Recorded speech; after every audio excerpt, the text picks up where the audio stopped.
오늘 우리에게 주시는 하나님 말씀은 요한복음 12장 1절부터 8절까지의 말씀입니다.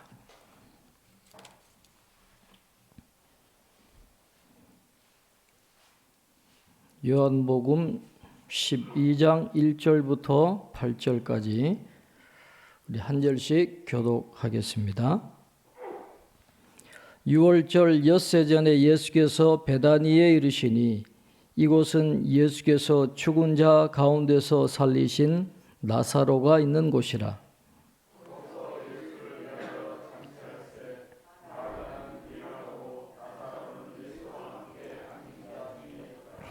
마리아는 지극히 비싼 향유 곧 순전한 나드 한 근을 가져다가 예수의 발에 붓고 자기 머리털로 그의 발을 닦으니 향유 냄새가 집에 가득하더라.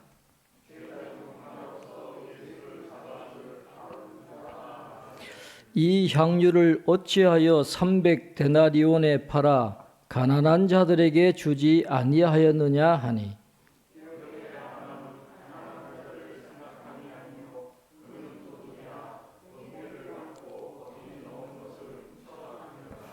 예수께서 이르시되 그를 가만두어 나의 장례할 날을 위하여 그것을 간직하게 하라.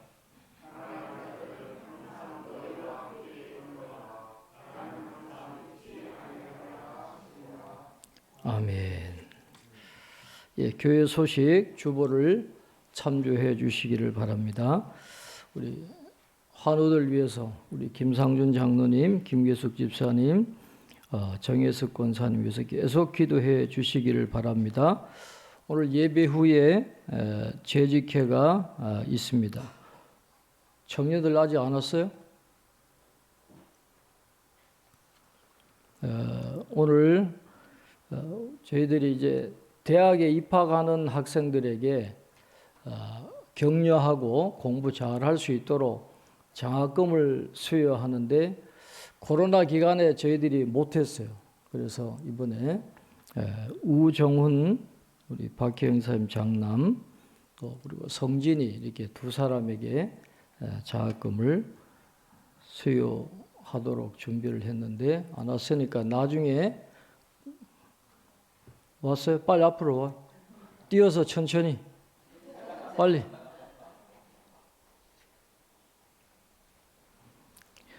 자, 정훈이는 홍익대학교 경영학과인가? 그 밑에 경영학과? 공대기계공학과.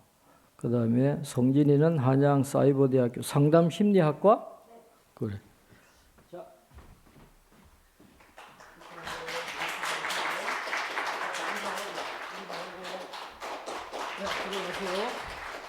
들어왔어.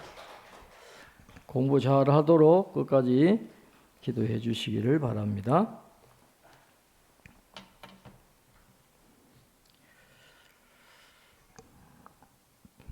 이제 예수님께서 마지막 한 주간 이제 공생애를 마치시는 마지막 한 주간을 남겨놓으시고 일요일에 주일에 예루살렘에 나귀를 타고 이제 입성하게 됩니다. 그런데 예수님이 예루살렘에 입성하기 전 그 토요일 날이에요. 하루 전날에 아주 중요한 사건이 일어납니다. 이건 단순한 사건이 아니라 굉장히 중요한 의미를 갖고 있는 사건이 일어나는데 오늘 본문에 기록되어 있는 마리아가 향유를 예수님께 부어드리는 이 사건이 토요일 날 있습니다. 오늘 그 본문을 통해서 마리아가 예수님께 향유를 부은 사건이 어떤 의미가 있는지를 함께 묵상하면서 우리가 은혜를 나누려고 합니다. 오늘 1절 2절에 보면 이렇게 말씀합니다. 6월절 엿새 전에 예수께서 베다니에 이르시니 이곳은 예수께서 죽은 자 가운데서 살리신 나사로가 있는 곳이라. 거기서 예수를 위하여 잔치할새 마르다는 일을 하고 나사로는 예수와 함께 앉은 자 중에 있더라. 그렇게 말씀합니다. 유월절이 다가오고 있다 이렇게 이야기하죠. 유월절은 유대인들에게는 너무도 중요한 사건인데 오늘 유월절을 언급하고 있다. 우리가 주목을 해 보아야 되죠. 그리고 예수님이 에브라임으로 피신을 가셨잖아요. 은닉하고 계시다가 예루살렘으로 오셨다. 이거 뭔가가 있다라는 거예요. 숨어 계시던 예수님이 그것도 유월절을 앞두고 예루살렘으로 올라오셨다. 이건 굉장히 중요한 것이고 또 예루살렘 근처로 오셔가지고 처음으로 가신 곳이 베다니였다. 이 나사로와 관련된 나사로가 죽었다가 다시 살아나는 그 사건 때문에 예수님을 죽이려고 모의하게 되는 그 계기를 제공했던 베다니에 예수님이 올라가셨다. 이건 그냥 흘려버릴 수 없는 아주 이 한 절 속에 굉장히 중요한 내용이 담겨져 있는 것이죠. 뭔가 이제 평소와는 다른 예수님이 유월절에 여러 명절에 계속해서 예루살렘에 올라가신 적이 있지만은 이번만큼은 뭔가 과거와는 다른 놀라운 새로운 일이 일어나게 될 거라는 것을 이 요한은 이 12장 1절에 이미 우리에게 암시를 해주고 있습니다. 예수님이 오시니까 잔치를 베풉니다. 아마 주빈이 예수님이실 것인데 마르다는 섬기고 있다 그랬어요. 마르다가 잘하는 건 섬기는 거예요. 일하는 거, 부엌 가서 일하는 건 마르다에게 주어진 은사입니다. 또 열심히 마르다는 일을 하고 있고 또 나사로는 예수와 함께 앉은 자 중에 있더라 그랬어요. 예수님 당시에 이 선생님들 또 순회하는 선생님들은 가정에 초대를 받거든요. 식사도 대접을 받고 숙박도 허락을 받는데 그렇게 하는 이유는 말씀을 듣기 위해서. 그렇게 이제 선생님들 초대해가지고 식사도 대접해드리고 잠자리도 제공하는 이유는 그 말씀 들으려고 귀한 선생님의 가르침을 들으려고 그런 잔치를 베풀었는데 예수님도 그런 목적으로 이제 잔치를 베풀게 되는 것입니다. 그런데 그 잔치에서 놀라운 일이 이제 벌어지게 되는 것이죠. 우리 3절 우리 한번 같이 읽겠습니다. 마리아는 지극히 비싼 향유 곧 순전한 나드 한 근을 가져다가 예수의 발에 붓고 자기 머리털로 그의 발을 닦으니 향유 냄새가 집에 가득하더라. 아멘. 죽었다가 다시 살아난 이 나사로의 동생인 마리아가 극히 이례적인 행동을 하는 거예요.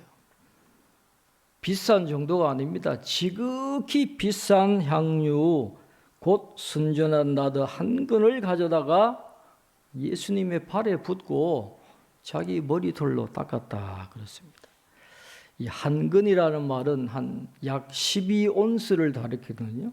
12온스를 가리키는데 보통 이 향유병 하나에는 1온스 이하만 들어가는 거예요. 한 병도 굉장히 귀한 거거든요. 이게 이 한 병에 1온스 이하로 들어가는 건데 한 근이라는 말은 향유 12병에 해당하는 굉장히 많은 양이죠. 많은 양을 예수님의 발에 부었다 그랬어요.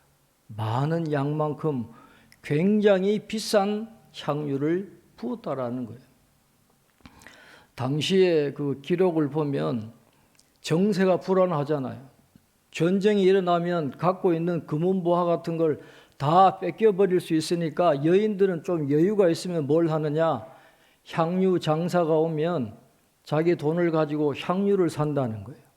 그 향유를 요즘 그 금이 아주 치솟아 오르잖아요. 안정자산인 거예요. 향유가.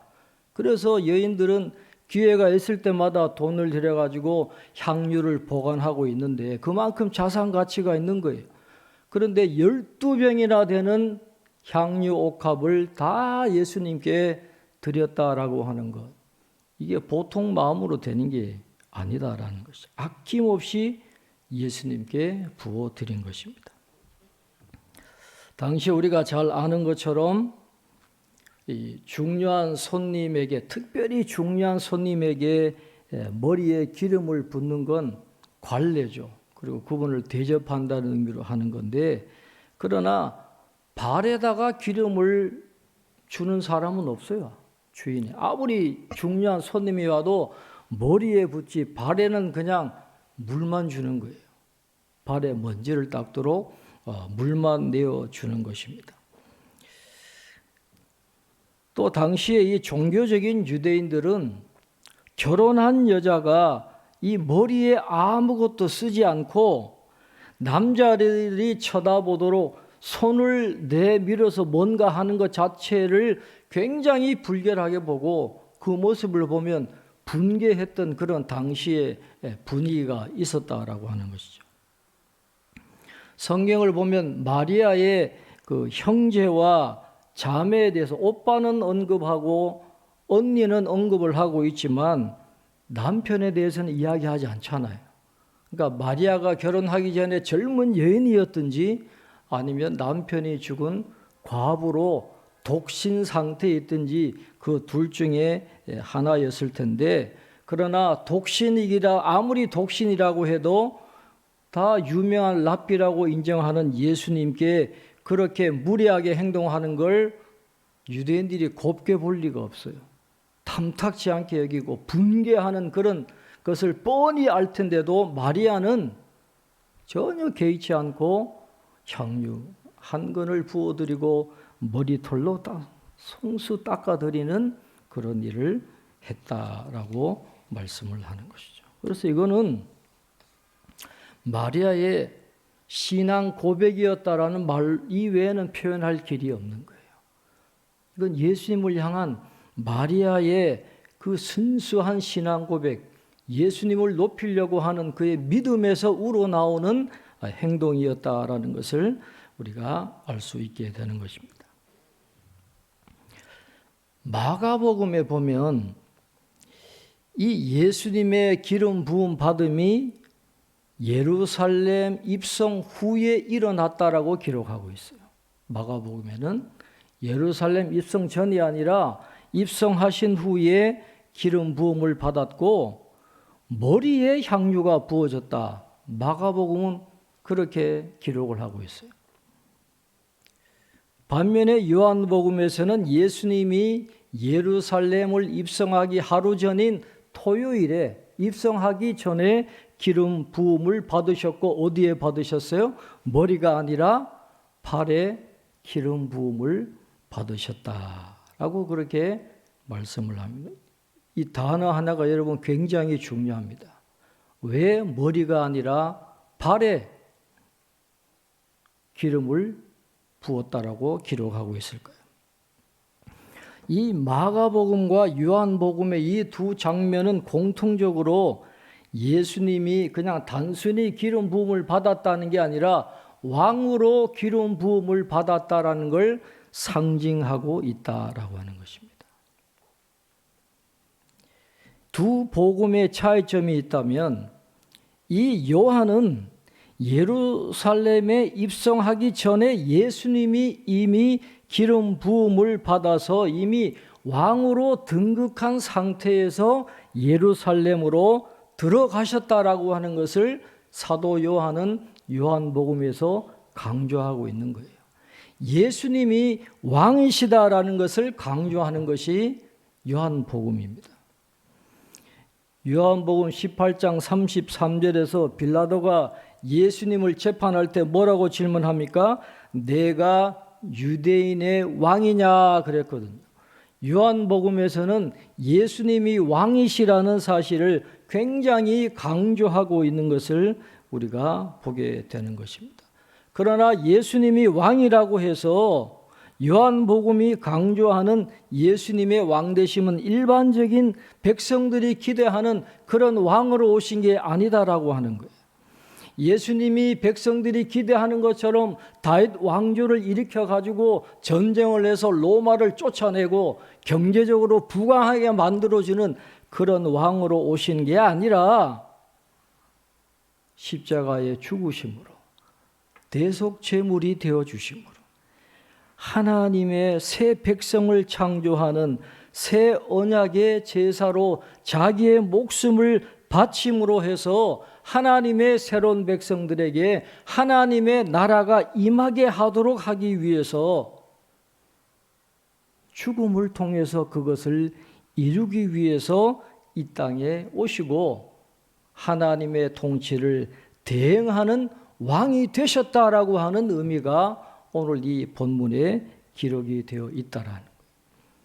그러니까 위대한 왕으로 어떤 행렬을 하고 굉장한 행차를 하면서 왕으로 등극하는 게 아니라 한 여인의 기름 부음을 통해서 왕으로 등극하셨기 때문에 요한은 예수님께서 발에 머리가 아니에요.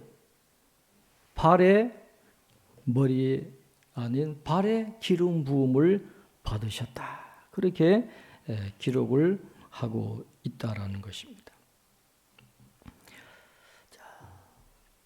굉장히 중요한 의미가 있는 기름 부음인데 그런데 전혀 다른 시각으로 보는 사람이 있어요. 4절부터 6절까지 우리 한번 같이 읽겠습니다. 제자 중 하나로서 예수를 잡아줄 가롯 유다가 말하되 이 향유를 어찌하여 300데나리온에 팔아 가난한 자들에게 주지 아니하였느냐 하니 이렇게 말람은 가난한 자들을 생각함이 아니요 그는 도둑이라 동계를 맞고 거기 넣는 것을 훔쳐 가미러라. 아멘. 랍비들은 당시에 자기가 운영하는 학교가 있었거든요. 그러니까 그 학교를 운영하는 이 재정적인 문제를 제자들에게 맡기는 경우가 많이 있었다. 그렇게 이야기를 하고 있습니다. 세네파도 그렇고 헬라인들도 그렇고 제자들에게 재정을 맡기는 거예요. 그런데 그 재정을 맡길 때 누구에게 맡기겠어요? 가장 믿을 만한 사람에게. 교회에서 가끔씩 이 문제가 일어나는 중요한 문제 중에 하나가 이 재정 문제거든요. 가끔씩 재정 사고가 많이 나는데 그만큼 이 돈의 유혹을 물리치는 게 그만큼 어렵다라는 거예요. 그러니까 이 공동재산이잖아요. 예수님의 일행의 살림살이를 책임질 그 돈꾀를 맡는 사람이 누구에게 맡기겠어요? 굉장히 겉으로는 신실해 보이고 뭔가 덕성이 있고 품행이 바르고 머리가 비상하고 똑똑하고 계산 잘할 것 같은 그런 사람들에게 이걸 맡기는데 그걸 가룟 유다가 맡았다라는 거예요. 그러니까 가룟 유다가 이 보통 사람들의 눈으로 봤을 때는 범상치 않은 사람이에요. 굉장히 똑똑한 사람이고 계산에 빠른 그런 사람이니까 살림살이를 책임지고 있었던 사람인데 이 마리아의 행위를 보면서 강력하게 비판하는 것입니다. 왜 낭비하냐는 거예요. 300데나리온 1년치 그 노동싹을 받아가지고 가난한 사람들에게 나눠주면 얼마나 많은 사람들이 이 돈을 가지고 혜택을 볼 텐데 왜 쓸데없이 낭비하느냐. 그런데 여러분 이 마리아가 기름을 붓는 사건은 굉장히 중요한 의미가 있다고 그랬잖아요. 예수님이 왕되심을 상징하는 표적과도 같은 그런 행위예요. 제가 지난번에 말씀드렸죠. 요한복음에는 하나의 양식이 있는데 예수님이 표적을 행하면 반드시 뭐가 나와요? 오해하는 장면이 나와요. 그 다음에 또 예수님이 그걸 바로잡는 긴 강론이 나오는데 그 양식대로 어떤 마리아가 표적과도 같은 그런 행동을 하니까 누가 오해하는 거예요? 가룟 유다가 오해하는 거예요. 지금 그 진의를 모르는 거예요. 표적의 의미를 알지 못하는 거예요. 세상적인 관점으로 꽉 차 있으니까 뭐 대단한 이야기하는 것처럼 가난한 사람을 도와주면 얼마나 의미 있을 텐데 왜 헛되이 낭비하느냐 그렇게 비판하고 달려드는 거죠. 그런데 가룟 유다의 분노가 거룩한 분노가 아니잖아요. 예수님의 분노는 거룩한 분노예요. 그러나 가룟 유다의 분노는 철저한 위장이잖아요. 왜 그렇게 화를 냈습니까? 자기에게 헌금하면, 예수님께 헌금하면 그 돈을 내가 관리할 텐데, 그러면 훔쳐낼 수 있는 양이 상당할 텐데 그걸 못하니까 지금 너무너무 괴로운 거예요. 눈앞에 그 돈이 보였다가 사라져 버리니까 그것 때문에, 세상적인 욕심 때문에 그 진리를 알아보지 못하고 그렇게 비판을 하고 있다라고 하는 것입니다. 가룟 유다는 우리에게 굉장히 상징적인 교훈을 줍니다. 가룟 유다에게는 물질의 가치가 생명의 가치보다 더 높았던 사람이에요. 절대로 마리아의 행동을 이해할 수도 없을 뿐만 아니라 이 가룟 유다라는 사람은 물질을 위해서는 예수님도 얼마든지 팔아버릴 수 있는 그런 가치관을 갖고 있었던 사람이라는 것을 오늘 본문은 우리에게 가르쳐 주고 있습니다. 그런데 놀라운 건 예수님이 가룟 유다를 꾸짖지를 않으세요. 야단치지를 않고 그냥 넘어가십니다. 왜냐하면 며칠 뒤면 다 드러나니까 굳이 지적하지 않으셔도 그의 행동에 악한 의도가 다 드러날 것을 아시기 때문에 예수님은 그냥 넘어가세요. 그런데 여러분, 가룟 유다만 그런 생각을 했겠어요? 주변에 보는 사람들도 당황하기는 매 한 가지였을 것이고, 왜 저런 행동을 할까 의아해하고 있을 텐데 예수님이 거기에 대한 그 마리아의 행동에 대한 중요한 말씀을 해 주십니다. 우리 7절, 8절 우리 한번 같이 읽겠습니다. 7절, 8절 우리 같이 읽겠습니다. 예수께서 이르시되 그를 가만두어 나의 장례할 날을 위하여 그것을 간직하게 하라. 가난한 자들은 항상 너희와 함께 있거니와 나는 항상 있지 아니하리라 하시니라. 아멘. 당시에 이 장례에 향유를 사용을 했잖아요. 그때의 그 장례의 관습은 어떠냐 하면, 사람이 죽으면 시체에다가 향유를 바르고 이제 그 다음에 이제 물로 씻어내는, 이게 정상이에요. 죽고 난 다음에 향유를 바르고 물로 깨끗이 씻고 이제 수의를 둘러서 장례를 치르게 되는 것이죠. 그런데 처형당하는 사람, 십자가에 처형을 당하든지 벌을 받아서 죽게 되는 사람은 장사 지내기 전에 기름을 붓는 게 금지되어 있어요. 예수님도 당시의 관례법에 따르면 죽기 전에 이 기름 부음 받으면 안 되는 겁니다. 그런데 예수님은 좀 다른 경우가 되는 것입니다. 예수님이 살아계실 때, 십자가에 못 박혀 죽으시지만 예수님이 살아계실 때 향유를 마리아에게 붓는다라는 것은, 이건 예수님의 죽으심을 준비하는 것입니다. 마리아가 향유를 예수님의 발에 붓는 이 사건은 예수님의 장례 치름을 상징하는 거예요. 예수님이 그의 죽으심으로 왕으로 등극하게 되신다라는 것입니다. 예수님이 죽으심으로 왕으로 등극하는 과정에서 예수님의 죽으심을 준비하는 과정에 중요하게 쓰임받은 사람이 바로 마리아였다라는 것입니다. 여러분, 마리아가 어떻게 이 영광스러운 일에 쓰임을 받을 수가 있었을까요? 여러분, 누가복음 10장에 보면 마르다와 마리아의 집을 찾으신 예수님에 대한 말씀이 나오잖아요. 마르다는 뭐를 해요? 오늘 말씀처럼 부엌에서 열심히 일을 하고 있습니다. 혼자서. 예수님 혼자만 오신 게 아니니까 예수님 제자들하고 또 그를 따르는 무리들이 있으니까 그들을 위해서 음식 준비하느라고 혼자서 죽을 고생하고 마르다는 열심히 일을 하는데, 마리아는 예수님 발치에 앉아가지고 얌체같이 말씀만 듣고 있는 그 장면이 누가복음 10장에 나오는 거예요.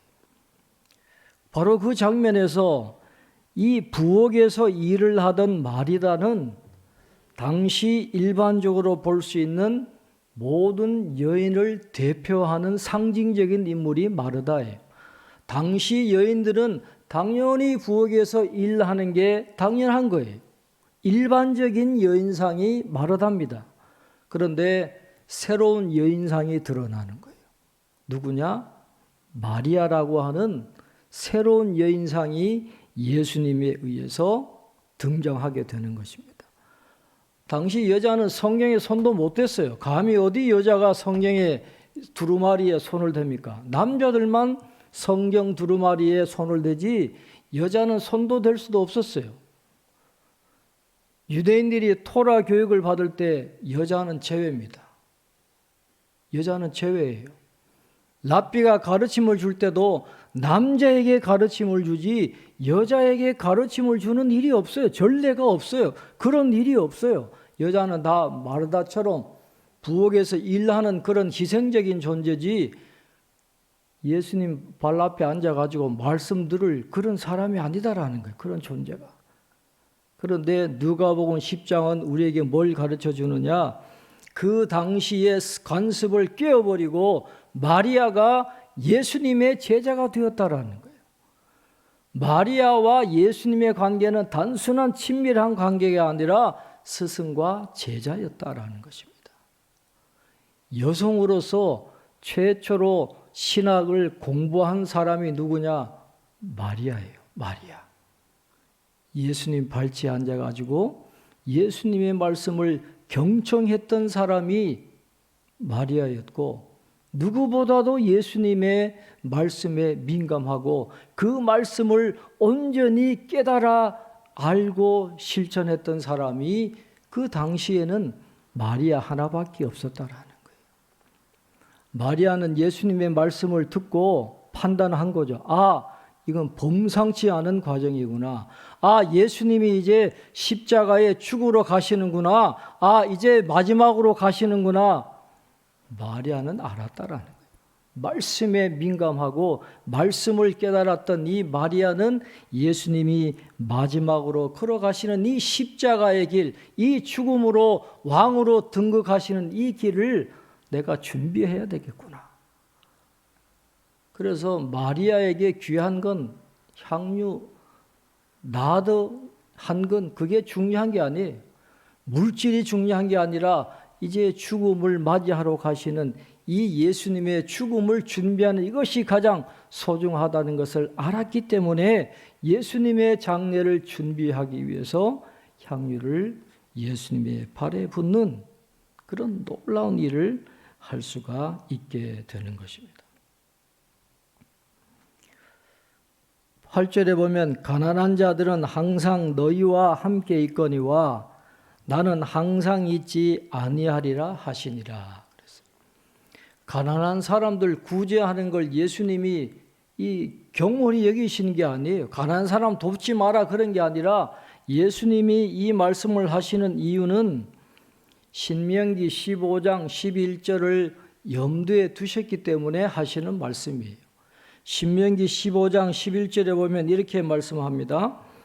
땅에는 언제든지 가난한 자가 그치지 아니하겠으므로 내가 내게 명령하여 이르노니 너는 반드시 내 땅 안에 내 형제 중 곤란한 자와 궁핍한 자에게 내 손을 펼지니라 그렇게 말했어요.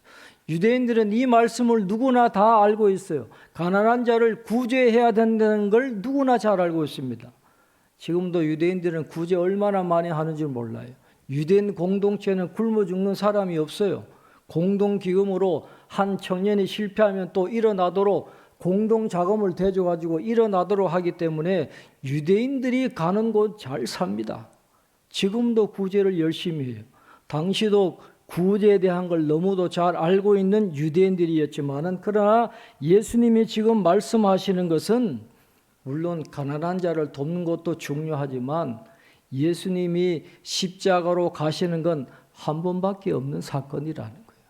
지금은 그것보다 예수님의 이 죽음을 준비하는 게 우선순위에 있어서 더 높은 것이기 때문에 지금은 거기에 집중하라는 거예요. 마리아처럼 예수님이 제자들의 헌신이 대상이 되어야 되는 것이고, 예수님의 죽음을 준비하는 게 더 급한 일이기 때문에, 더 중요한 일이기 때문에 여기에 집중하라 하는 것을 예수님이 말씀하고 있다라는 것을 우리에게 가르쳐 줍니다. 그래서 오늘 이 말씀, 마리아가 향유를 붓는 이 표적적인 사건은 예수님이 왕되심을 나타내는 그런 중요한 의미도 있고, 그 다음에 예수님의 제자들의 가장 우선적인 헌신의 대상은 바로 우리 주님이 되어야 된다는 것을 가르쳐 주고 있어요. 그래서 바울은 예수님 때문에 자신이 자랑하던 모든 걸 배설물로 여겼다 그랬잖아요. 예수님의 이 말씀을 깊이 깨닫고 모든 게 다 배설물이다, 그렇게 말씀을 하고 있는 것입니다.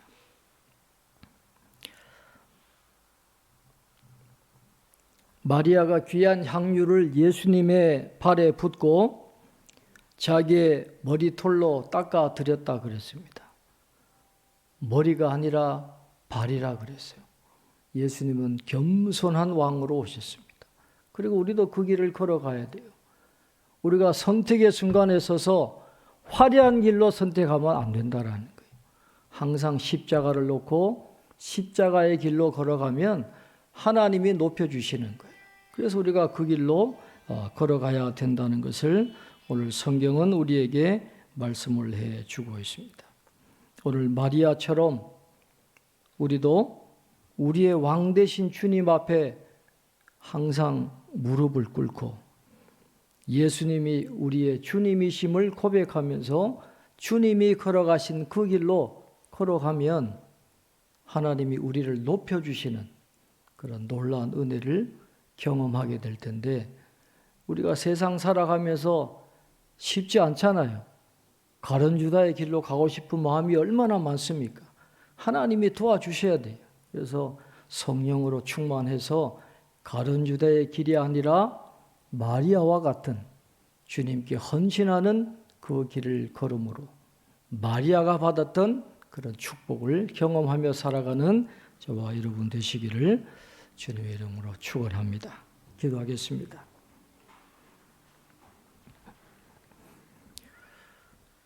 하나님 아버지, 십자가의 길을 걸어가시는 예수님의 죽으심을 준비하는 마리아의 귀한 헌신을 오늘 말씀을 통해서 다시 한번 묵상합니다. 하나님 아버지, 우리도 그런 마리아의 모범을 본받아서 오직 주님만을 높이고 주님께 헌신해야 하는데 늘 실패하고 넘어지고 가룟 유다와 같은 그런 길로 나아가는 우리의 모습이 있음을 고백합니다.